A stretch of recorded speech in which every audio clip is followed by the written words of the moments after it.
السلام عليكم ورحمة الله وبركاته.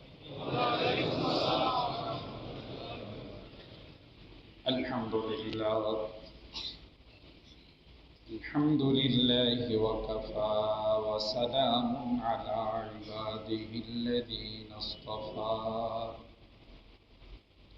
أما بعد فقد قال الله تبارك وتعالى في كلامه المجيد وفي فرقانه الحميد. أعوذ بالله من الشيطان الرجيم. بسم الله الرحمن الرحيم. والذين يكنزون الذهب والفضة ولا ينفقونها في سبيل الله فبشرهم بعذاب أليم. يوم يحمى عليها في نار جهنم فتكوى بها جباههم وجنوبهم وظهورهم هذا ما كنزتم لأنفسكم فذوقوا ما كنتم تكنزون. وقال النبي صلى الله عليه وسلم: من آتاه الله مالا ولم يؤد زكاة مثل له ماله يوم القيامة شجاعا أقرى له زبيبتان ويطوبقه ثم يأخذ بلهزمتين ثم يقول أنا مالك وأنا كنزك أو كما قال عليه الصلاة والسلام. بارك الله لنا ولكم في القرآن العظيم ونفعنا وإياكم بالآيات والذكر الحكيم. صدق الله العظيم وصدق رسوله النبي الكريم ونحن على ذلك لمن الشاهدين والشاكرين والحمد لله رب العالمين. সকলেই মহব্বতের সাথে দুরূদ শরীফ পড়ি। আল্লাহুম্মা সাল্লি আলা মুহাম্মাদিন ওয়া আলা আলি মুহাম্মাদ কামা সাল্লাইতা আলা ইব্রাহিম ওয়া আলা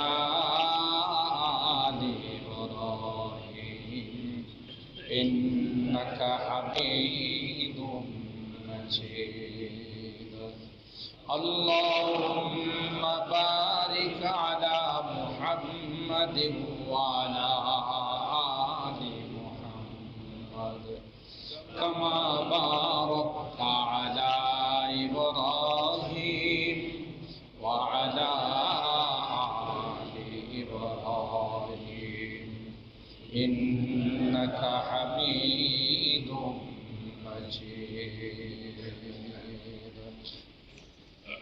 আলহামদুলিল্লাহ, সুম্মা আলহামদুলিল্লাহ। আল্লাহ পাকের দরবারে লাখো কোটি শুকরিয়া, যিনি মাহে রমাদানের মধ্য দশকের মাগফিরাতের দশকের আজকের 16 রমাদান সলাতুল জুমা আদায় করার জন্যে আল্লাহ পাকের ঘরে আসার বসার তৌফিক দান করেছেন। তাই অন্তরের অন্তঃস্থল থেকে কালিমাতুশ শুকর আদায় করি, বলি আলহামদুলিল্লাহ। মোহতারাম মুআজ্জাজ হাজরিন, মাহে রমাদান আসবে। আমরা এখন হতে হতে রমাদানুল মুবারকের মাঝখানে চলে আসছি, তাও শেষের দিকে। এভাবেই মানুষের জীবনের সময়টা চলে যায়, কিন্তু হিসাবের খাতা মিলাইলে দেখা যায় যে আমার সঞ্চয়ের মধ্যে কিছুই নাই। করব, নেক আমলে জড়িত হব, এই করতেই আমাদের সময়গুলো চলে যায়, জীবনের মূল্যবান হায়াত খতম হয়ে যায়। এই রমাদানুল মুবারকের জন্য আমরা রজব মাস থেকেই দোয়া করতেছিলাম যে হে আল্লাহ, আমাদেরকে রমাদান পর্যন্ত তুমি পৌঁছাই দিও। আমাদের দোয়াগুলো আল্লাহ কবুল করে রমাদানুল মুবারক আমাদেরকে নসিব করে দিয়েছেন, আলহামদুলিল্লাহ। কিন্তু সে রমাদান আবার বিদায়ের পথে চলে যাচ্ছে। এই জন্যে প্রতিটি মুহূর্তকে, প্রতিটি দিন, প্রতিটি মুহূর্ত, প্রতিটি সেকেন্ডকে আমাদের অত্যন্ত মূল্যায়ন করতে হবে, কদর করতে হবে যে হায়, জীবনে আর এ রমাদান আমার আসে কিনা আমার তো জানা নেই। হায়াত মৌতের মালিক তোকে আল্লাহ। আমাদের জীবনে সামনে রমাদান পাবো কিনা, এই জন্য প্রতিটি মুহূর্তকে, প্রতিটি সেকেন্ডকে আমাদের জীবনের জন্য অত্যন্ত দামি হিসাবে আমাদের ইবাদত বন্দেগী করতে হবে। তো রমাদানুল মুবারকে আমরা অনেকেই যাকাত আদায় করে থাকি, যেহেতু অন্য সময় যাদেরকে আল্লাহ অর্থ সম্পদ দিয়েছেন, যাকাতের নেশাব যাদের উপর আছে, যারা আমরা টাকা পয়সার মালিক, যেহেতু মাহে রমাদানে আল্লাহ রাব্বুল আলামিন প্রতিটি আমলের, প্রতিটি ইবাদতের সওয়াব কমপক্ষে 70 গুণ বাড়িয়ে দিয়েছেন, সুবহানাল্লাহ।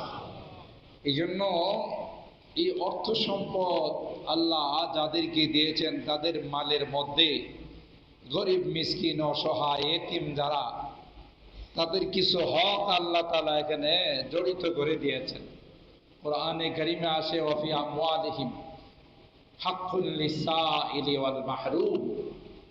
তোমাদের মালের মধ্যে যারা বঞ্চিত সমাজ, যারা চায়া বেড়ায়, চলার মতো তাদের কোনো রকমের সম্বল নেই, অসহায় মানুষগুলো, বিপদগ্রস্ত মানুষগুলো যারা আছে, তাদের কিন্তু কিছু হক তোমার মালের মধ্যে রয়ে গেছে। মনে করো না এটা তুমি তাদের উপরে এহসান করতেছ, তাদের উপর তোমার অবদান। এই জন্যে কোরআনে কারিমে আল্লাহ রাব্বুল আলামিন যেখানেই নামাজের কথা আলোচনা করেছেন সেখানেই যাকাতের কথা বলেছেন। ওয়া আকিমুস সালাহ ওয়া আতুজ যাকাত, নামাজ কায়েম করো, যাকাত আদায় করো। কারণ একসঙ্গে কেন আল্লাহ তাআলা বারবার কোরআনে কারিমে এই দুইটি গুরুত্বপূর্ণ ইসলামের স্তম্ভকে, ইবাদতকে একত্রিত আলোচনা করেছেন? মুফাসসিরিন কিরাম লেখেন, একটি হলো শরীরের ইবাদত, আর একটা হলো মালের ইবাদত। নামাজ হলো শারীরিক ইবাদত, এখানে কোনো মালের ইবাদত না। আপনার আমার এই শরীর দিয়ে 5 ওয়াক্ত নামাজ পড়া, নামাজের হুকুম আহকামগুলো, নামাজের আরকানগুলো, নামাজের যে বিধিবিধানগুলো আছে সেইগুলো ঠিক মতো আদায় করে নামাজ আদায় করা। আর একটা হলো মালের ইবাদত। মাল এটাও আল্লাহ তাআলার একটি নিয়ামত। শরীর যেমন নিয়ামত, মালও নিয়ামত। আল্লাহ যাকে ইচ্ছা তাকে দান করেন, আবার অনেককে আল্লাহ তাআলা তার থেকে মাহরুম রাখেন। দুই রকমের অবস্থায় আল্লাহ তাআলা কোরআনে কারীমে সূরা যুখরুফের মধ্যে বলেন, নাহনু কাসামনা বাইনাহুম মাঈশাতাহুম ফিল হায়াতিদ দুনিয়া। দুনিয়ার জিন্দেগিটা আমি বন্টন করে দিয়েছি, ওয়ারাফা'না বা'দাহুম ফাওকা বা'দিন দারাজাত। কাউকে আমি মালদার বানাইছি, কাউকে গরিব বানাইছি, কাউকে ধনী, কাউকে আমি আল্লাহ তাআলা পথের ভিখারি বানাইছি, কেউ মালিক, কেউ কর্মচারী, কেউ মুনিব, কেউ গোলাম। এইভাবে আমি দুনিয়ার নিজামটাকে সাজাইছি। কেন? আল্লাহ বলেন লিয়াত্তাখিযা বা'দুহুম বা'দান সুখরিয়া। সবাই একরকম হয়ে গেলে পৃথিবীর নিজাম ঠিক থাকবে না, পৃথিবীর শৃঙ্খলা ঠিক থাকবে না। এই জন্য আল্লাহ বলেন সব শ্রেণীর মানুষ দিয়ে আমি পৃথিবীর সমাজটাকে সাজাইছি। সুবহানাল্লাহ। একজন আরেকজনকে দেখে ইবরত হাসিল করবে, উপদেশ হাসিল করবে। আহা, ইচ্ছা করলে তো আল্লাহ আমাকে তার মতো পথের ভিখারি বানাইতে পারতেন, কিন্তু আমাকে তো আল্লাহ তাআলা এরকমের ভিখারি বানান নাই। এটা তো টোটাল আল্লাহ এক দয়া আমার উপর। তিনি যদি আমাকে কিছু অর্থ সম্পদ না দিতেন, তাহলে তো আজকে তার মতো আমি দাঁড়ে দাঁড়ে ঘুরে ঘুরে বেড়াইতাম। আমাকে আল্লাহ দিয়েছেন এই নিয়ামতের শুকরিয়া আদায় করা, যে যখন কেউ অসহায় ব্যক্তি আমার কাছে হাত পাতবে, কেউ যখন কোনো আবদার নিয়ে আসবে, বাস্তবিক তার এই সমস্যা আছে, তখন আমার সাধ্য মতো সেখান থেকে আমার দেওয়া, আল্লাহর দেওয়া নিয়ামত থেকে কিছু খরচ করা। এই জন্য আল্লাহ তাআলা বলেন অবজ্ঞা করিও না। হাদিসে কুদসির মধ্যে আসে, বাস্তবিক অনেকে তো আছে এমনি এটাকে পেশা বানায়নি, কিন্তু বাস্তবিক অসহায়, বাস্তবিক চলতে পারে না, বড় কষ্টে দিনাতিপাত করতেছে, দিন যাপন করতেছে। এরকম ব্যক্তি আসলে তাকে মাহরুম না করা, তাকে বিতাড়িত না করা, ধমক না দেওয়া, ধাক্কা না দেওয়া, তার সঙ্গে রাগারাগি না করা, চেহারা পিলা না করা। ওয়া আম্মাস সাইলা ফালা তানহার। সূরা দুহার মধ্যে আল্লাহ বলেন, দেখো ভিক্ষু যারা চাইতে আসে, বাস্তবিক যদি হয় যে তোমার যাচাই করে বা তার অবস্থা দেখেও যদি এরকম তোমার মনে হয় যে আসলে লোকটা অসহায়, চলতে পারতেছে না, পঙ্গু হয়ে আছে, বিভিন্নভাবে তার চলাফেরার রাস্তা বন্ধ হয়ে গেছে, তাইলে তুমি যা পারো তাই দিয়ে তাকে তুমি বিদায় দাও। দেওয়ার মতো কিছু না থাকলে তাকে বলে তো ভাই আল্লাহর রাস্তায় মাফ করেন, তবু ধমক দিও না। ওয়াম্মা সাইলা ফালা তানহার। হাদিসে কুদসির মধ্যে আসে আল্লাহ তাআলা ধনী ব্যক্তিকে বলবে, তোমার কাছে আমি কিছু খাবার চাইছিলাম, তুমি আমাকে খাবার দিলা না। তোমার কাছে একটা কাপড় চাইছিলাম, তুমি আমাকে দিলা না। তুমি এত নিষ্ঠুর। বান্দা বলবে, আল্লাহ আপনি বলেন কি, আপনি কি খাবারের মুহতাজ? আপনার কি খাবারের দরকার আছে? আপনি তো খাওয়া দাওয়া করেন না, আপনার কি কোনো কিছুর দরকার আছে? আপনি আমার কাছে চাইছেন। তখন আল্লাহ বলবে, কেন আমার নাম নিয়ে অমুক অসহায় বান্দা তোমার কাছে বসে না যে ভাই আল্লাহর জন্য আমাকে একটা কাপড় দেন, আমি চলতে পারি না, আমি বড় কষ্টের মধ্যে আছি, বড় অসহায় অবস্থায়। তুমি যদি তাকে দিতে, তাইলে স্বয়ং আমি আল্লাহকে দিই।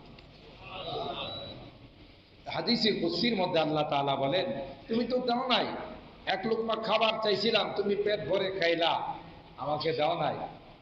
তাকে দিলে আমাকে দেওয়া হতো। সূরা আদ-দাহারের মধ্যে আসে, হযরত আলী কাররামাল্লাহু ওয়াজহা তিনি অনেক কষ্ট করে কিছু খাবারের ব্যবস্থা করলেন, ঘরে খাবার নাই। হাসান হুসাইন, হযরত ফাতেমাতুজ জাহরা রাদিয়াল্লাহু তাআলা আনহা, চারজন সদস্য ঘরের মধ্যে। ফাতেমা বললেন যে দেখেন না কোনো কিছু ব্যবস্থা করা যায় কিনা। আল্লাহু আকবার। যে পরিবারটা সবাই জান্নাতি, সুবহানাল্লাহ। হাসান হুসাইন হলো যুবকদের লিডার, জান্নাতি যুবকদের লিডার। ফাতেমা রাদিয়াল্লাহু তাআলা আনহা জান্নাতি রমণীদের লিডার। আর আলী কাররামাল্লাহু ওয়াজহা আল্লাহর নবীর জামাই, আবার ইসলামের চতুর্থ খলিফা। এমন একটা পরিবার, ঘরে খাবার নাই। তো তিনি এক ইহুদির কূপে পানি উঠায়া, হযরত আলী কাররামাল্লাহু ওয়াজহা কূপের থেকে পানি উঠায়া তার বাগানে দিছে, ইহুদির বাগানে। এখান থেকে কিছু আটা পাইছে, বিনিময়ে কিছু আটা নিয়ে আসছে। কোরআনে কারীমের তাফসীরের মধ্যে আসে, নিয়ে আয়েশা ফাতেমা রাদিয়াল্লাহু তাআলা আনহাকে বললেন যে এটা দিয়ে রুটি বানাও, আমরা সবাই মিলে খাবো। আল্লাহর কি কুদরতি কারিশমা, রুটি বানায়া দস্তরখানে নিয়ে বসলেন। এমতো অবস্থায় বাহির থেকে আওয়াজ দিল নবীর পরিবার, বহুদিন যাবৎ আমি মিসকিন, উপবাস, কেউ খাবার দেয় না, যার কাছে যাই সেই আমাকে তাড়াই দে। তোমরা তো নবীর পরিবার, তোমাদের যদি একটু দয়া হয় একটা রুটি দাও, আমি খায়া কোনো রকমে আমার পেটটাকে বাঁচায়। মায়া লাগছে হযরত আলী কাররামাল্লাহু ওয়াজহা ফাতেমাকে বললেন, ফাতেমা দি রুটিটা, যেহেতু গরিব মানুষ, অসহায় মিসকিন মানুষ, বাকি দুইটা রুটি আমরা খাবো। আল্লাহ পাক পরীক্ষার জন্য আবার পাঠাইলেন, আরেকটা রুটি নিয়ে বসলেন, লম্বা আলোচনা, আরেকটা রুটি নিয়ে বসলেন। তখন ওখানে আসলো একজন কয়েদি, জেলখানার থেকে ছাড়া পাইছে, ঠিক মতো খাবার দেয় না, বলতেছে দেখেন আমাকে খাবার দেয় না, অতিরিক্ত আমাকে পিটাইছে, আমাকে কষ্ট দিছে, শাস্তি দিছে, যদি দয়া হয় একটা রুটি দেন। ওই তার প্রতি দয়া করে আরেকটা রুটি দিয়ে দেন। রইল আর কয়টা? মানুষ আছে পরিবারে কয়জন? সুবহানাল্লাহ। এই রুটিটাও আল্লাহ খাইতে দেন নাই। আসছে একজন এতিম, আয়সা বলতেছে, ও নবীর পরিবার, আমার বাবা নাই, আমি এতিম, কেউ আমার দিকে তাকায় না, রাস্তাঘাটে ঘুরে বেড়ায়, কেউ আমাকে একটা রুটি দেয় না খাবারের জন্য, আজকে কতদিন যাবত না খায় আসি, দয়া লাগলেই একটা রুটি দাও, খায়া কোনো রকমের জীবনটা বাঁচায়। আলী কাররামাল্লাহু ওয়াজহা ফাতেমা রাদিয়াল্লাহু তাআলা আনহাকে বলেন, ফাতেমা আল্লাহ পরীক্ষা দিচ্ছেন, আল্লাহ যখন আবার খাবার দিবে তখন আমরা খাবো, চলো এটাও দিয়ে দিই। সুবহানাল্লাহ। তিনটা রুটি ছিল, তিনটাই শেষ। এতিম মিসকিন কয়দি তাদেরকে দিয়ে দিলেন, দিয়ে আল্লাহর জন্য দিয়েছেন, যে আল্লাহর জন্য চাইছে, আল্লাহর নামে চাইছে, দিয়ে দাও। পরবর্তীতে আবার আমি কোথাও কাজ করে কিছু খাবার নিয়ে আসবো।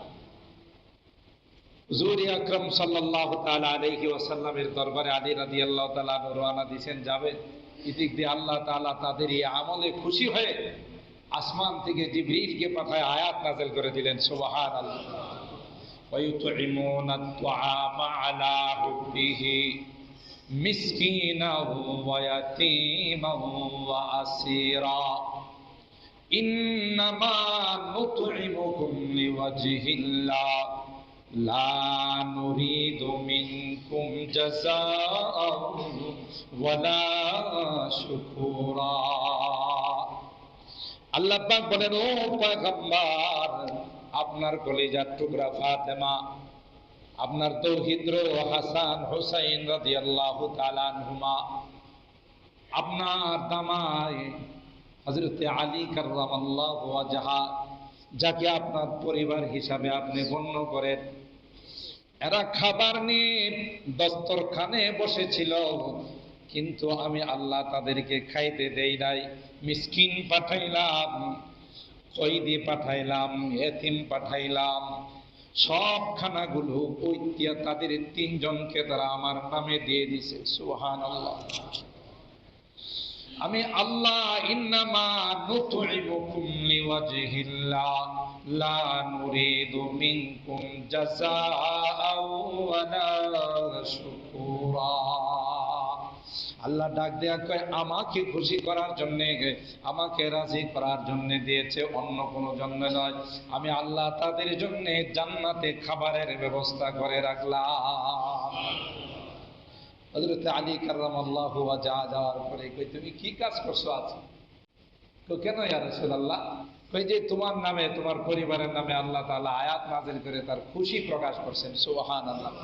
মুহতারাম হাজিরিন, তাইলে বোঝা গেল মানব জাতির একটা বহুত বড় ইবাদত, যা আল্লাহর কাছে অত্যন্ত প্রিয় এবং মাকবুল, সেটা হলো অসহায় মানুষের পাশে দাঁড়ানো। শুধু ইবাদতের জন্য, আমি প্রায় আমার আলোচনায় বলে থাকি, শুধু ইবাদতের জন্য মানব আর দানবকে আল্লাহ বানান নাই। ইবাদত করার তো বহু লোক আছে, বহু ফেরেশতা আছে, যাদের কোনো গণনা করে শেষ করা যাবে না।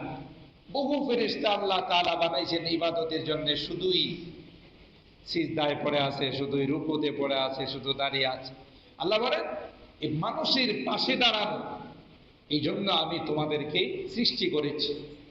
কোরআনে কারীমে আল্লাহ তাআলা ধনীদের উপরই যাকাতের বিধান করছেন। আমরা জানি ধনী বলতে ইসলামের দৃষ্টিতে 7.5 ভরি স্বর্ণ অথবা 52.5 তোলা রূপা, এই পরিমাণ স্বর্ণ বিক্রি করতে গেলে, 7.5 ভরি স্বর্ণ দোকানে বিক্রি করতে গেলে যে টাকাটা আসে, সেই পরিমাণ টাকাও যদি থাকে, কেনার না, বিক্রির টাকাটা, বিক্রির মূল্য যেটা, অথবা 52.5 তোলা রূপ মার্কেটের দাম অনুযায়ী, এই পরিমাণ টাকা রূপা বা স্বর্ণ যদি কাহারো কাছে থাকে, তার যাবতীয় প্রয়োজন থেকে উদ্বৃত্ত থাকে, ঋণ ফিন থেকে পারিবারিক প্রয়োজন থেকে যদি উদ্বৃত্ত থাকে, আর তার উপর যদি 1 বছর অতিবাহিত হয়, তাহলে 2.5% জাকাত আল্লাহ তাআলা কোরআনে কারীমের মাধ্যমে ফরজ করে দিয়েছেন। দিলে কি হবে? দিলে হবে, আল্লাহ তাআলা বলেন জাকাত দিলে মাল কমে না, জাকাত দিলে মালে বরকত হয়। সুবহানাল্লাহ। খুয মিন আমওয়ালিহিম সাদাকাতান তুতাহহিরুহুম ওয়া তুযাক্কিহিম বিহা ওয়া সাল্লি আলাইহিম। ও নবী, আপনি ধনীদের কাছ থেকে যাকাত ওসুল করুন, তাদের জন্য দোয়া করে দিন। যা দিবে তার রমজানে দিলে কমপক্ষে আমি আল্লাহ তার 70 গুণ বাড়ায় দিব। অন্য সময় যদি দে কমপক্ষে 10 গুণ, আমি আল্লাহ তার মালের মধ্যে বৃদ্ধি করে দেব, মাল কমবে না। আর অসতর্কতামূলক মালের মধ্যে যদি কোনো কিছু ঢুকে যায় অবৈধভাবে, আল্লাহ বলেন ইচ্ছাই নয় অনিচ্ছায় ঢুকে গেছে, বলতে পারে না, জাকাতের মাধ্যমে গোটা সম্পদকে আমি আল্লাহ পবিত্র করে দিব। সুবহানাল্লাহ। এটা হলো জাকাতের উপকারিতা। আর বাহ্যিক দৃষ্টিতে ইসলামী জাকাতের বিধান, জাকাত ফরজ করার মাধ্যমে আল্লাহ তাআলার উদ্দেশ্য হলো দারিদ্র্য বিমোচন। জাকাতের বিধানটা রাখাই হয়েছে একতরফা, যারা বড় লোক এরা বড়ভাবেই চলবে এমনটা যেন না হয়, যেন ভারসাম্য রক্ষা হয়। কিন্তু আমরা আমাদের বাংলাদেশের কথাই বলি, যারা ধনী, কোটি কোটি টাকার মালিক, মিলিয়ন বিলিয়নের ডলার, মিলিয়ন বিলিয়ন ডলারের মালিক, কয়জনে পুঙ্খান্ন রূপে হিসাব করে জাকাত আদায় করে না। আর রাষ্ট্রীয়ভাবে যেহেতু ইসলামী রাষ্ট্র নয়, সেইভাবেও রাষ্ট্রীয়ভাবেও এটা আদায় করার কোনো ব্যবস্থা নাই। যেই কারণে দেখা যায় ধনীরা লামসাম কিছু জাকাত দেয়, হিসাবও করে না। জাকাত দিতে হবে, মানুষ এসে বলে যে আমাদের কিছু দিয়ে। ওই অনেকে আছে এরকম ভাবে দোকানে গিয়ে বলে যে কয়েক বছর যাবত যে লুঙ্গি বিক্রি হয় না, এরপরে শাড়ি বিক্রি হয় না, এগুলো আপনারা ফালাই রাখছেন, স্টোর রুমের মধ্যে ফেলে রাখছেন, পুরাতন হয়ে গেছে, এবার আমার জন্য এগুলো দিয়ে দিয়েন, অসুবিধা নেই, হালকা রেট ধরে, তেমনি আপনারা নষ্ট হয়ে যাচ্ছে, কিছু সামান্য কিছু টাকা দিয়ে দিব। তখন উনি পত্রিকায়, ফেসবুকে, বিভিন্ন মিডিয়ার মাধ্যমে জানায় যে অমুক শিল্পপতি এত তারিখে জাকাত আদায় করবে, জাকাতের মাল বিতরণ করবে। হাইরে, গরিব মানুষগুলো একটা লুঙ্গি পাওয়ার জন্য, সেই লুঙ্গিও কয়েক বছরের পুরাতন লুঙ্গি, দাগ পড়ে গেছে। একটা শাড়ি পাওয়ার জন্যে রাত্রে 2টার সময় গিয়ে লাইন ধরে বসে থাকে, উনি জাকাত দিবেন সকাল 10টা থেকে। এই আশা নিয়ে বসে থাকে, আর এত মানুষের চাপ পড়ে বহু সময় আমরা এই বাংলাদেশে দেখছি যে জাকাতের লুঙ্গি নিতে গিয়ে, শাড়ি নিতে গিয়ে পায়ে চাপা পড়ে, ভিড়ের মধ্যে চাপা পড়ে বহু মানুষ মারা যায়। ঠিক কিনা বলেন? আরে কমবক্ত বদনসিব, তোর এই জাকাত তো আল্লাহর কাছে কবুল হওয়া দূরের কথা, যে মানুষগুলো জাকাত দিতে আইসা মারা গেল, এগুলোর জবাব দিয়ে তুমি কুল পাবে না। কথা বলেন ঠিক কিনা? তোমাকে এইভাবে জাকাত দিতে বললো কি? মিডিয়াতে দেখানোর জন্য, গোটা দেশে প্রচার করার জন্য একটা লুঙ্গি, একটা শাড়ি না। ইসলামের জাকাতের বিধান হলো, জাতির উপরে আল্লাহ জাকাত ফরজ করেছেন, টোটাল হিসাব করে, পুঙ্খানুরূপে হিসাব করে এই মালটা আলাদা করে, যে আমার 5 লাখ টাকা জাকাত আসছে, 10 লাখ টাকা জাকাত আসছে, 20 লাখ টাকা জাকাত আসছে। এ টাকাটা আলাদা করে সে একটা কমিটি বানাবে, যারা এলাকাতে তদন্ত করবে যে আসলে এলাকায় কারা অসহায়, বা মেয়ে বড় হয়ে আছে, বিয়ে শাদী দিতে পারতেছে না, ছেলে বড় হয়ে আছে, বিয়ে করাইতে পারতেছে না, অসুস্থ স্ত্রী ঘরের মধ্যে শুয়ে আছে, তার চিকিৎসা করাইতে পারতেছে না, এরকমই পরিবার নিয়ে চলতে পারতেছে না, একবার খাইলে 3বার খাইতে পারে না, এই অবস্থায় কারা কারা আছে বাস্তবিক ভাবে এটা তদন্ত করে তার একটা লিস্টি করবে। লিস্টি করে 20 জন, 30 জন, 40 জন, 50 জন যাই আসে, তার টাকাটাকে ওইভাবে একটা হিসাব করবে যে আমার এত লাখ টাকা আছে, 20 লাখ টাকা। আমি যদি এক একটা পরিবারে 50,000 টাকা দিতে পারি, 30,000 টাকা দিতে পারি, আর টাকাটা দিয়ে যদি বলি টাকাটা তোমাকে দিলাম, তোমার সন্তান ছেলে মেয়ে যারা একটু বড় আছে, ব্যবসা বাণিজ্য করতে পারে, একটু চলাফেরা করতে পারে, এই 40 লাখ 40,000 বা 50,000 টাকা দিয়া ছোটখাটো একটা ব্যবসা করো, একটা পানের দোকান দাও, হ্যাঁ, একটা বাদামের দোকান দাও, বা এই জাতীয় কিছু ছোটখাটো ব্যবসার মধ্যে তাকে বসাই দাও। দেখা যাবে আল্লাহ তাআলা এই হালাল ব্যবসার মাধ্যমে এই পরিবারটাকে স্বাবলম্বী করে দেবে। কথা বলেন ঠিক কিনা? তাইলে এই যে 50টা পরিবারকে হিসাব করে 20, 30, 40, 50 যেটাই হিসাব করা হয়, 50টা পরিবারকে যদি এই বছর তালিকা করে যাকাত দেওয়া হয়, বলুন তো দেখি এই পরিবারটাকে আগামী বছর আর এই লাইনে দাঁড়াবে? দাঁড়াবে না। তাদেরকে বলে দিতে হবে তোমাদেরকে যেন লাইনে না দেখি, তোমরা কাজ করবে। আল্লাহ নবীর কাছে গেছে এক সাহাবী ভিক্ষা করার জন্য। আল্লাহ নবী বলেন, কেন ভিক্ষা করবো? ওই যে আমরা বাংলাতে বলি নবীর শিক্ষা করো না ভিক্ষা। আল্লাহ নবী বলছেন, তোমার আছে কি ঘরের মধ্যে? বলো যে ইয়া রাসূলুল্লাহ, আমার একটা পেয়ালা আছে, একটা চাদর আছে অতিরিক্ত, যেটা আমার ব্যবহারে লাগে না, নিয়ে আসো। এটা আল্লাহ নবী নিলামে বিক্রি করলেন। বিক্রি করে টাকা যা আসছে, বুখারী শরীফ, মুসলিম শরীফের হাদিস, তো যাও এটা দিয়ে তুমি একটা কুড়াল কিনে দিলেন। আল্লাহ নবী কুড়াল কিনে দিলেন, রশি কিনে দিলেন, যাও পাহাড়ে যাও, কিছু গাছ টাছ কেটে লাকড়ি করে তুমি বাজারে বিক্রি করো, এটা দিয়ে তুমি পরিবারকে নিয়ে চলো। ভিক্ষাবৃত্তি তো অত্যন্ত জঘন্যতম জিনিস, যেটা আমাদের ঢাকা শহরে হায় হায় এমন পরিমাণে বাড়ছে, কে খাঁটি কে ভেজাল বুঝাই মুশকিল। কথা বলেন ঠিক কিনা? এমনও ভিক্ষুক আছে, ভিক্ষুকের বেশ ধরে, ভিক্ষুকের বান ধরে ভিক্ষা করে, অথচ আপনার স্মৃতি তার ব্যাংকের মধ্যে টাকা অনেক বেশি আছে। ওইরকম অনেক আছে। এই পেশাদার ভিক্ষুক নয়, ওই জন্যই বললাম বাস্তবিক অসহায়। এইভাবে যদি প্রতি বছর জাকাত দাতারা জাকাত দিয়ে পরিবারগুলোকে এইভাবে স্বাবলম্বী করে দেয়, বলুন তো দেখি গরিবের সংখ্যা কমবে না বাড়বে? এটাই জন্য ইসলামে জাকাতের বিধান রাখা হয়েছে। মুহতারাম হাজিরিন, এই জাকাত দেওয়ার পরে আল্লাহ রাব্বুল আলামিন বলেন যে তোমার বাকি যে কামাই আছে, জিন্দেগির যে ইনকাম আছে, আমি আল্লাহ তার মধ্যে সব সময় বরকত দিতেই থাকবো। সুবহানাল্লাহ। এবার আসুন, যারা দেয় না, এরকম লোক তো বাংলাদেশে নাই। হাজার হাজার শিল্পপতি আছে জাকাত দেয় না। কিসের জাকাত? জাকাতের কোন, জাকাত যে ইসলামের একটা গুরুত্বপূর্ণ স্তম্ভ, 5টি স্তম্ভের একটি গুরুত্বপূর্ণ স্তম্ভ না জাকাত? হ্যাঁ, যে 5টি জিনিসের উপর ইসলামের ভিত্তি রাখা আছে, এটাকে কোনো গুরুত্বই দেয় না। তো এই জাকাত যারা দেয় না তাদের কি অবস্থা? আল্লাযীনা ইয়াকনিজুনা আয-যাহাবা ওয়াল ফিদ্দা, কোরআনে আল্লাহ সূরা আত-তাওবা 34 এবং 35 নম্বর আয়াতের মধ্যে পরিষ্কার জানাই দিয়েছেন, যারা জাকাত না দিয়ে স্টক রাখে, ব্যাংকে জমা রাখে, একটার পর একটা বাড়ি কিনে, একটার পর একটা বিভিন্ন রকমের উন্নয়ন কাজের মধ্যে লাগায়, তাদের কি অবস্থা? ওয়ালা ইউনফিকুনাহা ফি সাবিলিল্লাহ ফাবাশশিরহুম বিআযাবিন আলীম। ও নবী, তাদেরকে কঠিন শাস্তির, বেদনাদায়ক শাস্তির ঘোষণা আপনি দিয়ে দেন। কি শাস্তি? ইয়াউমা ইউহমা আলাইহা ফি নারি জাহান্নামা ফাতুকুয়া বিহা জিবাহুহুম ওয়া জুনুবুহুম ওয়া যুহুরুহুম।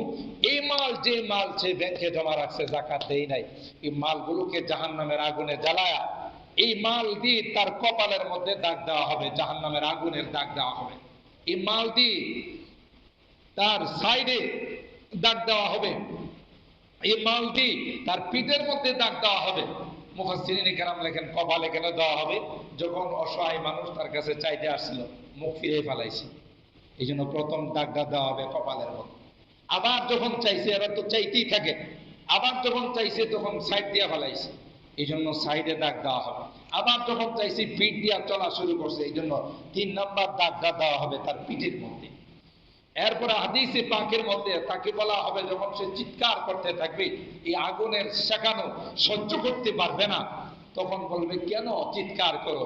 এই শাস্তি তো তোমার হাতের বানানো শাস্তি।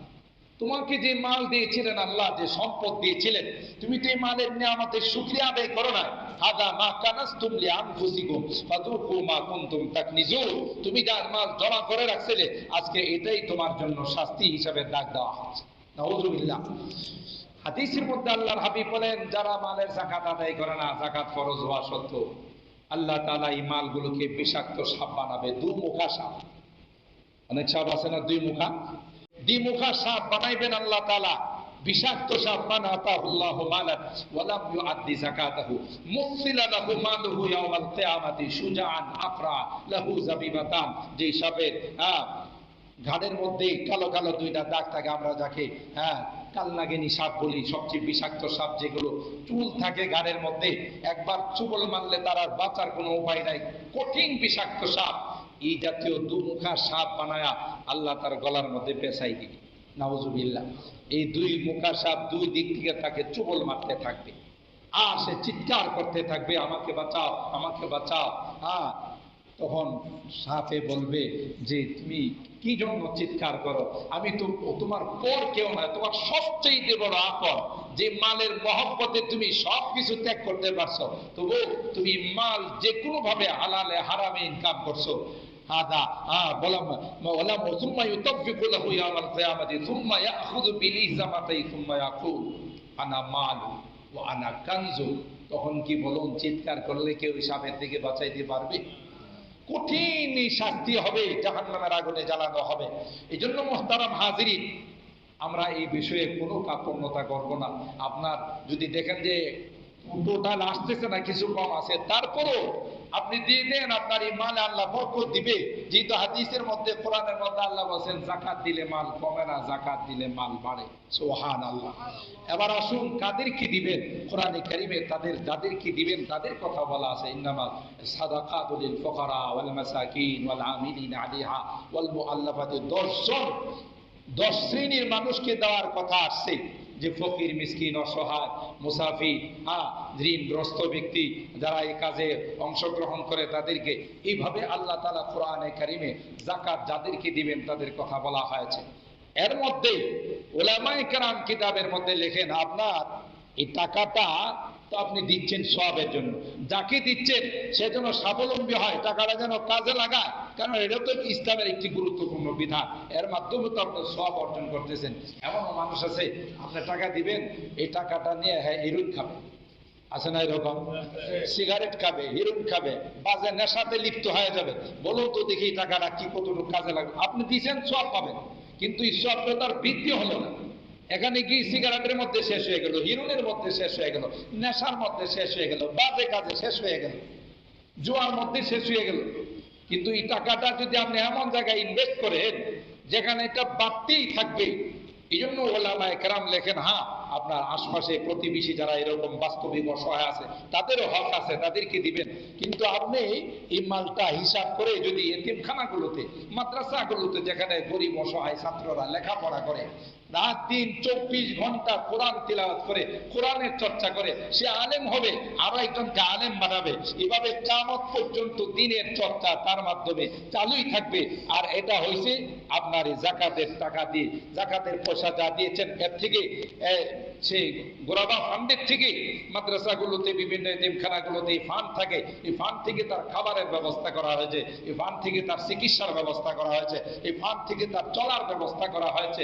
সে একজন আলেম হলো, হাফেজ হলো, যতদিন সে ইবাদত করবে, তার ছাত্ররা যতদিন ইবাদত করবে, তার ছাত্ররা কিয়ামত পর্যন্ত যা করবে, ওই যে আপনি 5,000, 10,000, 20,000 টাকা যাকাত দিয়েছেন, এই যাকাতের দিয়ে সে আলেম হয়েছে, হাফেজ হয়েছে, এটার সওয়াব দুনিয়াতেও আপনি পাইতে থাকবেন, কবরে গিয়েও পাইতে থাকবেন। সুবহানাল্লাহ। এই জন্য যেখানে মুনাফা বেশি, আমাদের সেখানে আমরা সিংহভাগটা, আমি বলি না যে সব আপনি দিয়ে দেন, সিংহভাগটা ভাগটা আমরা ওখানে দেওয়ার চেষ্টা করব। বাকি আমাদের পড়োশি প্রতিবেশী যারা আছে তাদেরকেও আমরা দিব, তাদেরও একটা হক আছে, আমি তাদেরকেও দিবার এই কথা বলে দেব, সামনের থেকে যেন তোমাদেরকে আর হাত পাততে না দেখি, একটা কর্ম করে খাও। আল্লাহ তো তোমাকে অচল বানায় না, তোমাকে তো কর্ম করার ক্ষমতা দিয়েছেন। এইভাবেই যদি আমরা দিতে থাকি, ইনশাআল্লাহ আল্লাহ তাআলা এর মধ্যে অবশ্যই বরকত দিবেন। আল্লাহ আমাদের সকলকে তৌফিক দান করুন, আমিন। মুহতারাম হাজিরিন, আরেকটি বিষয় হলো, এখানে সামনে আমাদের ইতিকাফ, আজকে হলো রমাদানুল মুবারকের 16 তারিখ, আগামী 10 অর্থাৎ 10ই মার্চ 20 রমাদান হবে, আজকে 6ই মার্চ, তাই না? 20 মার্চ অর্থাৎ আগামী মঙ্গলবার পরে, আগামী মঙ্গলবার 20 রমাদান, 10ই মার্চ, সেদিন হলো 20 তারিখে সূর্য অস্ত যাওয়ার আগে আগে যারা ইতিকাফ করবেন তাদেরকে বেরিং পত্র নিয়ে, আসবাবপত্র নিয়ে মসজিদের মধ্যে চলে আসতে হবে, যারা পুরুষরা ইতিকাফ করবেন। আর মা বোনরা যারা ইতিকাফ করবেন তাদের বাসার মধ্যে একটা কর্নারে পর্দা দিয়ে আলাদাভাবে, চোখে পর্দা দিয়ে বিছনা টিছনা ফেলে ওখানে তার একটা ইবাদতের জায়গা করে, তার বাসার মধ্যে সে ইতিকাফ করবে। সেই ইতিকাফে ঢুকতে হবে কোন দিন? আগামী মঙ্গলবার 10ই মার্চ, আগামী মঙ্গলবার সূর্য অস্ত যাওয়ার আগে আগেই যারা মসজিদে করবেন মসজিদে আসবাবপত্র নিয়ে চলে আসতে হবে। আর বাসা বাড়িতে যারা করবেন তাদেরকে মা বোনদেরকে আলাদা একটা জায়গাতে পর্দা দিয়ে ওখানে তার ইতিকাফের ব্যবস্থা করে দিতে হবে। বহুত বড় একটি ইবাদত। ইতিকাফ যারা করে হাদিসের মধ্যে আসছে আল্লাহর হাবিব বলেন এরা আল্লাহর মেহমান হয়ে যান। সুবহানাল্লাহ। অন্যরা ইতিকাফ না করে যে সকল ইবাদত বাহিরে গিয়ে করে বিভিন্ন ইবাদতে শরীক হয়, এরা মসজিদে বসেই আল্লাহ তাআলা তাদেরকে বাহিরে যাইতে পারে নাই বিধায় ওই সবগুলো তাদের আমলনামায় দিয়ে দেন। তো সেই জন্য আমরা যারা পারি সেই ইতিকাফে অংশগ্রহণ করব। মোহতারাম হাজিরিন, আমাদেরই মসজিদ আলহামদুলিল্লাহ অনেকে বিভিন্ন জায়গা থেকে আসেন, মহল্লার অনেকে ইতিকাফে শরীক হন। তো আমাদের এখানে সুন্দর ইন্তজাম করা হয় কমিটির পক্ষ থেকে, যারা ইতিকাফ করেন তাদের খেদমতের ব্যবস্থা করা হয়। আমাদের ইমাম সাহেব হুজুর সারাক্ষণ সার্বক্ষণিকভাবে ইতিকাফকারীদেরকে নিয়ে বিভিন্ন তালিম, মাসলা মাসাইল, আলোচনা, বয়ান, জিকির, আজকার, ইবাদতের মধ্যে থাকার একটা সুন্দর রুটিন করা হয়। হ্যাঁ, এখানে আমাদের আলহামদুলিল্লাহ গতবারের নেই, এবারও আমরা পরামর্শ করি যারা ইতিকাফ করবেন তাদের জন্য আমরা এই সুযোগটুকুন করে দিয়েছি। তবে যেহেতু ওনাদের একটা খেদমত করা লাগে, ইতিকাফ যারা করেন তাদের 2 বেলা খাবার, ইফতার সহ বিভিন্ন খেদমতের জন্য আমাদের কিছু হাদিয়া নিতে হয়। এটা আপনাদের পক্ষ থেকে হাদিয়া নিতে হয় আপনাদের খেদমতের জন্য, সেটা নির্ধারণ করা হয়েছে। এর আগে আমি তারাবির মধ্যে আপনাদের ঘোষণা দিয়েছিলাম, অনেকে ইতিমধ্যে ফরম জমা দিয়েছেন যে 3000 টাকা করে।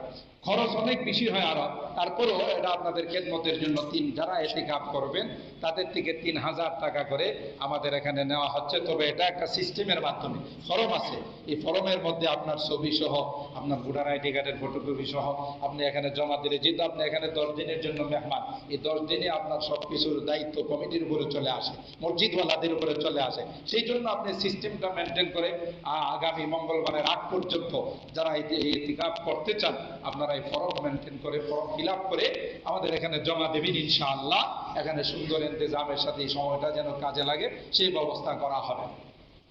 আরেকটি এলান হলো, মোহতারাম হাজিরিন, আপনারা জানেন আমাদের এই মাদ্রাসা, যদিও আপনারা দেখেন যে বিশাল বড় বিল্ডিং আছে, কিন্তু এই বিল্ডিং থাকার পরও এখানে যে ফ্যাসিলিটি, অন্য কোনো মাদ্রাসায় ছাত্রদের এই ফ্যাসিলিটিগুলো পাওয়া যায় না, দেওয়া হয় না।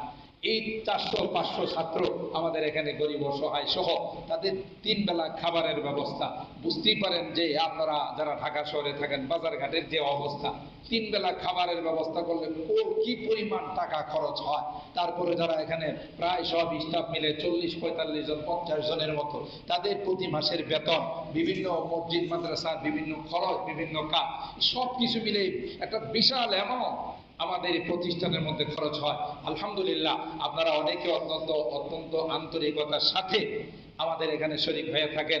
আপনাদের যাকাতের একটা বড় অংশ আমরাও আশা করি, আমাদের এখানেও আমরা অনেক গরিব অসহায় এতিমদেরকে বিভিন্নভাবে ফ্রি খাবার সহ বিভিন্ন ওষুধপত্রের চিকিৎসাবাদী এগুলো সুবিধা দেওয়া হয়, সেটাতে আপনারা অংশগ্রহণ করতে পারেন আশা করি। আর যেহেতু আমাদের এই সামনে আর রমজানের বেশি দিন নাই, এই রমজানের ভিতরে সাদকাতুল ফিতরের কথা আসবে, সেটা আমি আগামী জুমাতে ইনশাআল্লাহ আলোচনা করব। তবে এতটুকু আপনাদের জানাই দিই, ইসলামিক ফাউন্ডেশন থেকে সাদকাতুল ফিতর সর্বনিম্নে 110 টাকা নির্ধারণ করা হয়েছে। উপরে আপনি 1000, 2000, 3000, 4000, 5000 যত বেশি দিবেন ততই আপনার সওয়াব হবে। তবে সর্বনিম্নে সাদকাতুল ফিতর আদায় করার জন্য কত দিতে হবে? 110 টাকা সর্বনিম্নে। এটা দিলে আপনার রোজা, এই সাদকাতুল ফিতরটা আপনি যে রোজা রাখলাম, রোজার মধ্যে কোনো ভুল ত্রুটি হয়ে গেলে আল্লাহ তাআলা এই সাদকার দ্বারা ভুল ত্রুটিগুলো মাফ করে দিবেন। পরিবারের প্রত্যেক সদস্যের পক্ষ থেকে, যে সদস্য ঈদের দিন সকালবেলা জন্ম নেবে, অর্থাৎ সুবে সাদেকের আগে জন্ম নেবে, তার পক্ষ থেকে সাদকাতুল ফিতর দিতে হবে। পরিবারের সদস্যরা যদি স্বাবলম্বী হয়, আপনার ছেলে, আপনার অন্যান্য সদস্যরা, তাহলে তার উপরই বড় আপনি দিয়ে দিলে সেটা আপনার পক্ষ থেকে আদায় হয়ে যাবে। আমরা এই বিষয়গুলো খেয়াল করবো ইনশাআল্লাহ। তাহলে আল্লাহ তাআলা আমাদের আর আমাদের বদরি কাফেলা যারা আছেন, গত শুক্রবার আপনাদেরকে আমি বলেছি, বদরি কাফেলা যারা আপনারা 313 জন মাশাআল্লাহ এর বেশিও আছে, আপনারা নিজ দায়িত্বে এই কাফেলার যে ইয়াটা আছে, হাদিয়াটা আছে, এটা আপনারা দিয়ে দিবেন। রমজান মাসে দিলে যে সব, পরবর্তীতে এটা পাবেন না। বছরে 1000 টাকা, এটা কোনো ব্যাপার না। বহুভাবে আমাদের বহু টাকা চলে যায়। আমরা এই বদরি কাফেলার যে হাদিয়াটা আছে সেটা আমরা পেশ করে দিব, আমরা আদায় করে দিব ইনশাআল্লাহ। আল্লাহ তাআলা আমাদের বরকত দিবেন। যে বিষয়গুলো আলোচনা হলো, আল্লাহ আমাদের সকলকে এর উপর আমল করার তৌফিক দান করুন, সেইভাবে আমাদের দিনগুলো অতিবাহিত করার তৌফিক দান করুন। আমিন। ওয়া আখিরু দাওয়ানা আনিল হামদুলিল্লাহি রাব্বিল আলামিন।